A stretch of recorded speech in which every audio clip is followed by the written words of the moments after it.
আসসালামু আলাইকুম।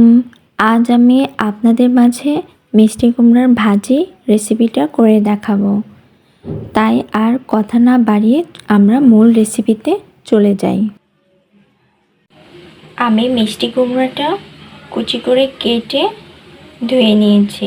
আপনারা আপনাদের সুবিধা মতো করে ছোট বড় সাইজ করতে পারেন। চলুন আমরা বাকি রেসিপিটা দেখে নিই। আমি একটা কড়াই নিয়ে নিয়েছি। কড়াইতে পরিমাণ মতো সরিষার বা সয়াবিন, আপনারা যেটা পারবেন সেটা দিয়ে রান্না করবেন। এবার আমি পেঁয়াজ কুচি এবং কাঁচামরিচ দিয়ে দিলাম। পরিমাণ মতো লবণ পরে লাগলে আবার অ্যাড করব। সমস্ত উপকরণ এবার আমি ভালোভাবে নাড়াচাড়া করব। বাদামি কালার হয়ে আসলে আমি বাকি উপকরণগুলো অ্যাড করব। অল্প পরিমাণে হলুদ,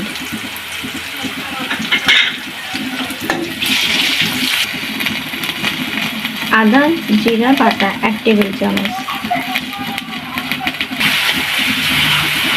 আমার রেসিপিটা কেমন লাগছে আমার কমেন্ট বক্সে জানাতে ভুলবেন না। সবার প্রতি একটা অনুরোধ, ভিডিওটা না টেনে সম্পূর্ণ দেখবেন।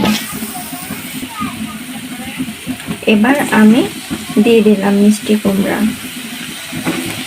অল্প অল্প করে সবগুলো অ্যাড করে দেব। এবার আমি সমস্ত উপকরণ দিয়ে ভালোভাবে নাড়াচাড়া করে নিলাম।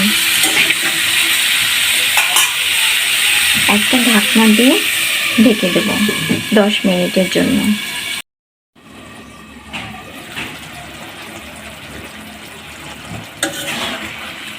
আমাদের মিষ্টি কুমড়ার ভাজি হয়ে গিয়েছে। এবার আমরা পরিবেশন করব। বাসার সহজ উপকরণ দিয়ে তৈরি হয়ে গেল মজাদার মিষ্টি কুমড়ার ভাজি।